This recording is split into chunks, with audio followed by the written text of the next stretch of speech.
Halo, apa kabar Sobat YouTube semua? Berjumpa kembali di Lentera Belajar, channel belajar yang sebenarnya. Pada kesempatan kali ini, Lentera Belajar akan membahas soal PTS mata pelajaran IPA untuk kelas 7 di part yang kedua. Part yang satu sudah ada di channel Lentera Belajar, silahkan bisa dilihat. Masih untuk jenjang SMP atau MTS di semester 1 tahun 2021. Semoga video ini bisa membantu Sobat YouTube dalam belajar menghadapi PTS IPA.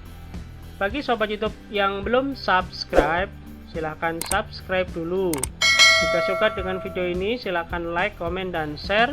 Dan jangan lupa ikuti terus video yang ada di Lentera Belajar. Akan mendapatkan video yang terbaru dan menarik lainnya. Oke, langsung saja menuju ke pembahasan soal PTS IPA.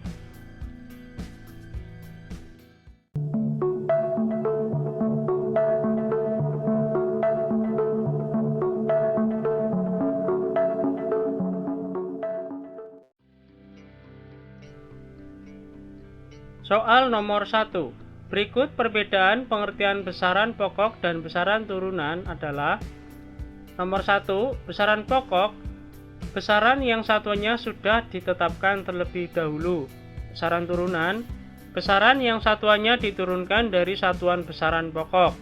Nomor 2. Besaran pokok, besaran yang satuannya mudah digunakan. Besaran turunan, besaran yang satuannya sulit digunakan. Nomor 3. Besaran pokok, besaran yang satuannya berlaku secara internasional. Besaran turunan, besaran yang satuannya tidak berlaku secara internasional. Nomor 4. Besaran pokok, besaran yang satuannya tidak menimbulkan perbedaan hasil pengukuran. Besaran turunan, besaran yang satuannya menimbulkan perbedaan hasil pengukuran. Berdasarkan tabel di atas, pernyataan yang benar adalah nomor A1, B2, C3, D4. Jawaban yang benar adalah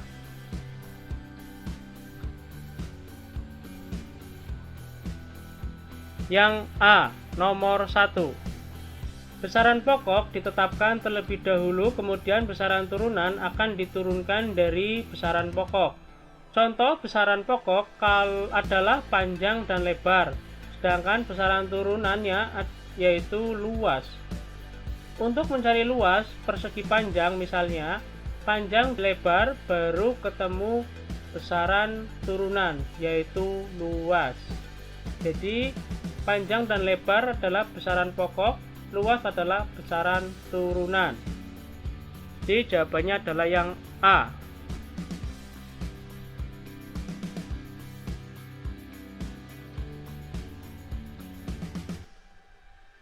Soal nomor 2. Perhatikan tabel di bawah ini. Nomor 1. Besaran pokok suhu, satuan dalam SI derajat Celcius, alat ukur termometer. Nomor 2. Besaran pokok massa, satuan dalam SI kilogram, alat ukur neraca Ohaus. Nomor 3. Besaran pokok waktu, satuan dalam SI sekon, alat ukur jam pasir. Nomor 4. Besaran pokok kuat arus, satuan dalam SI ampere, alat ukur ampere meter. Nomor 5. Besaran pokok berat, satuan dalam SI kilogram, alat ukur neraca pegas. Nomor 6. Besaran pokok intensitas cahaya, satuan dalam SI kandela, alat ukur lux meter. Kelompok data di atas yang benar adalah A 124, B 135, C 246, D 356. Jawaban yang benar adalah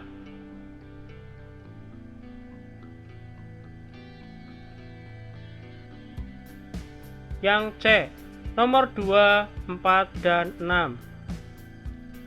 Untuk nomor 1, satuan suhu bukan Celcius tapi Kelvin. Jadi salah nomor 1. Nomor 3, alat ukur waktu itu bukan jam pasir tapi jam atau stopwatch. stopwatch ya. Jadi nomor 3 juga salah.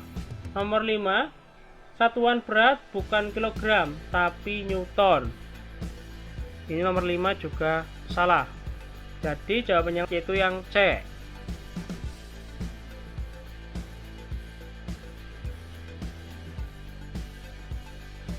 Soal nomor 3. Perhatikan data pengamatan pertumbuhan kacang hijau di bawah ini. Hari ke-1 di tempat gelap 1,6 cm, di tempat terang 0,8 cm. Hari kedua tempat gelap 4,8 cm, tempat terang 1,1 cm. Hari ketiga tempat gelap 5,5 cm, tempat terang 1,2 cm. Hari keempat di tempat gelap 6,7 cm, di tempat terang 2,6 cm. Hari kelima di tempat gelap 9,8 cm, di tempat terang 2,8 cm. Hari keenam di tempat gelap 18,4 cm, di tempat terang 3,2 cm. Dari data pengamatan di atas, laju pertumbuhan kacang hijau setelah 6 hari adalah: A. Laju pertumbuhan kacang hijau di tempat gelap 0,4 cm per hari, sedangkan di tempat terang 2,8 cm per hari. B. Laju pertumbuhan kacang hijau di tempat gelap 18,4 cm per hari, sedangkan di tempat terang 3,2 cm per hari. C. Laju pertumbuhan kacang hijau di tempat gelap 3,2 cm per hari, sedangkan di tempat terang 18,4 cm per hari. D. Laju pertumbuhan kacang hijau di tempat gelap 2,8 cm per hari, sedangkan di tempat terang 0,4 cm per hari. Jawaban yang benar adalah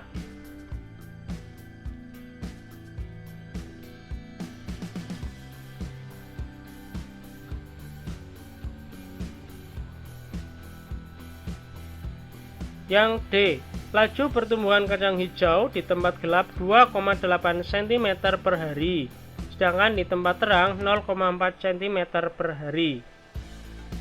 Untuk mengetahui laju pertumbuhan kacang hijau, diperlukan rumus laju pertumbuhan. Rumusnya yaitu pertumbuhan tinggi dibagi selang waktu. Nah, untuk mengetahui pertumbuhan tinggi ini pun ada rumusnya ya. Nah, untuk pertumbuhan tinggi di tempat gelap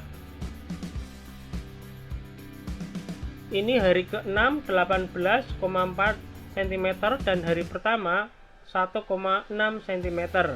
Ini caranya hari ke-6 dikurangi hari ke-1. Berarti 18,4 cm dikurangi 1,6 cm sama dengan 16,8 cm. Kemudian untuk pertumbuhan tinggi di tempat terang ini hari ke-6 dikurangi hari ke-1. Hari ke-6 3,2 cm dikurangi 0,8 cm. Yang hari ke-1 yaitu ketemu 2,4 cm. Dan selang waktunya yaitu 6 hari. Nah, kemudian untuk laju pertumbuhan tadi sudah ketemu ya, laju pertumbuhan di tempat gelap yaitu 16,8 dibagi 6 dibagi selang waktu ketemu 2,8 cm per hari.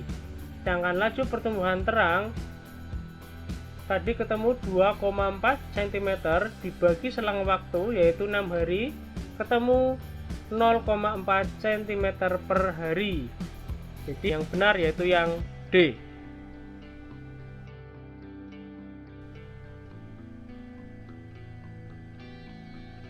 Soal nomor 4. Perhatikan gambar di bawah ini. Ciri makhluk hidup seperti ditunjukkan pada gambar di atas adalah: A. Berkembang biak, B. Adaptasi, C. Tumbuh, D. Bergerak. Jawaban yang benar adalah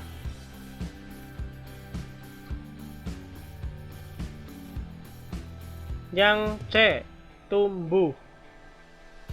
Berdasarkan gambar nomor 4, tumbuhan tersebut mengalami laju pertumbuhan dari yang semula biji, kemudian tumbuh menjadi tumbuhan yang berakar dan berdaun. Jadi jawabannya adalah yang C.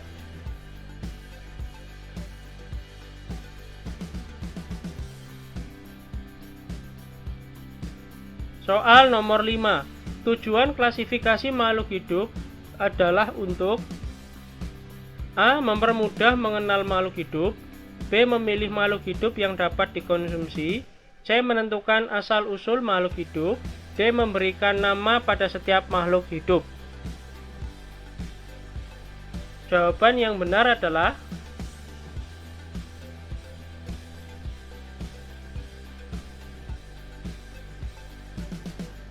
yang A. Mempermudah mengenal makhluk hidup.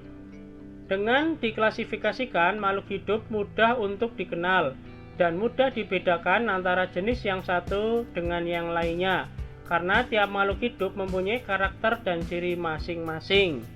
Jadi jawabannya adalah yang A.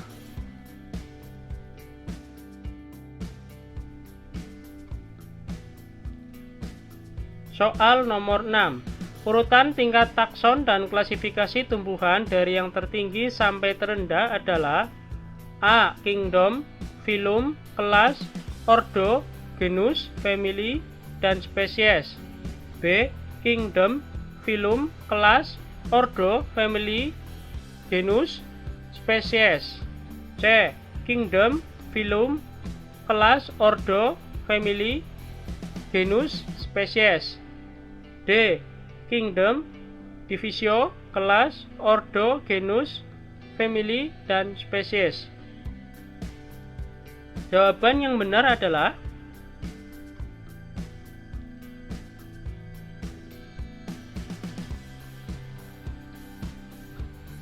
yang B. Kingdom, Phylum, kelas, ordo, family, genus, spesies.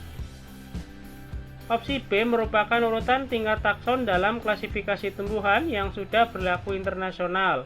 Artinya, urutan tersebut sudah dipatenkan dan sudah dipakai oleh semua negara. Jadi jawabannya itu yang B.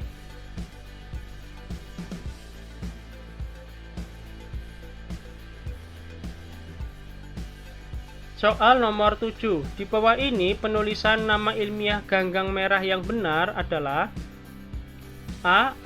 Euchuma spinosum. B. Euchuma spinosum. C. Euchuma spinosum. D. Euchuma spinosum. Opsi A, B, dan C, dan D ini penulisannya berbeda. Perhatikan baik-baik. Jawaban yang benar adalah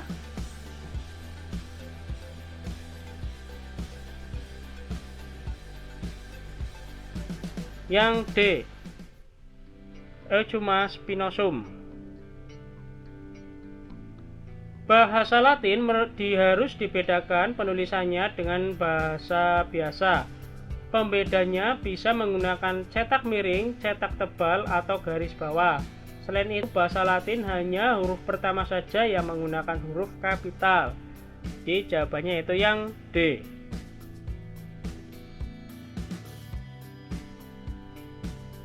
Soal nomor 8. Perhatikan kunci determinasi tumbuhan berikut. 1A berspora, 2.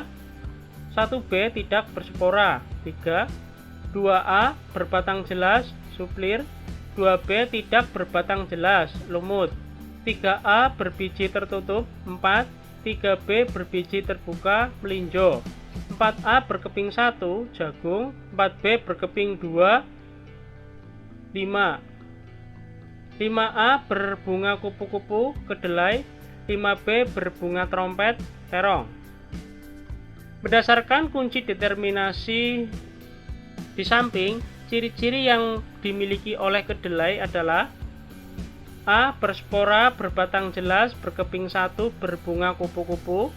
B. Berspora, berbatang jelas, berkeping 2, berbunga kupu-kupu.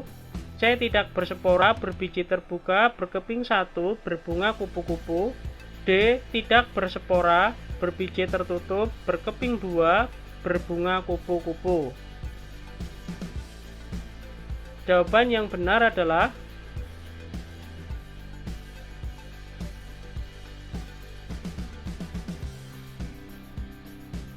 yang D. Tidak berspora, berbiji tertutup, berkeping dua, berbunga kupu-kupu. Tanaman kedelai adalah tumbuhan berbiji sehingga tidak berspora. Biji tanaman kedelai terbungkus oleh kulit biji sehingga termasuk tumbuhan biji tutup. Biji kedelai dapat dibelah dengan mudah menjadi dua bagian yang hampir sama sehingga termasuk tumbuhan berkeping dua. Dan bunga dari kedelai yaitu kupu-kupu. Jadi sudah jelas jawabannya adalah yang D.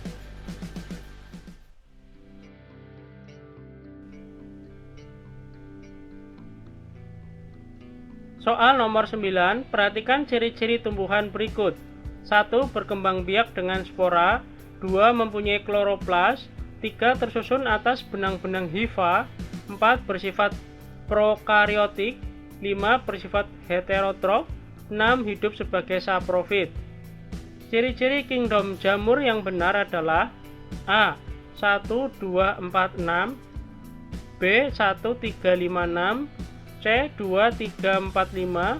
D. 2, 4, 5, 6. Jawaban yang benar adalah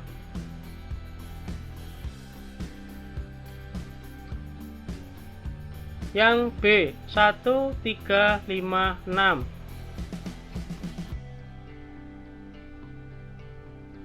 Mempunyai kloroplas dan bersifat prokariotik, ini bukan merupakan ciri-ciri kingdom jamur. Jadi sudah jelas jawabannya yaitu yang B.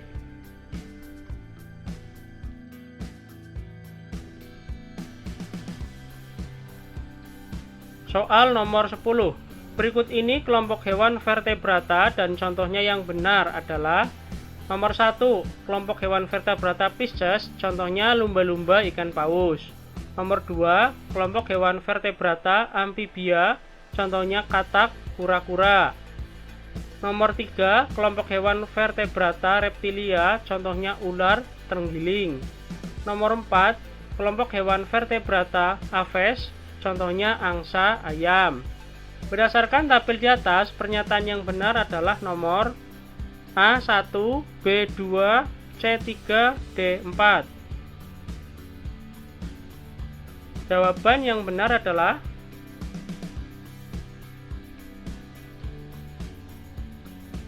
yang D, nomor 4. Aves, angsa, dan ayam. Hewan vertebrata merupakan hewan bertulang belakang.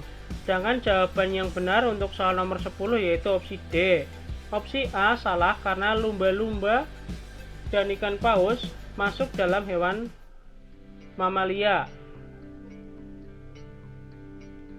Untuk opsi B salah karena kura-kura bukan merupakan hewan amfibia. Dan opsi C salah karena terenggiling bukan tergolong hewan reptilia atau hewan melata. Jadi jawaban yang tepat yaitu yang D.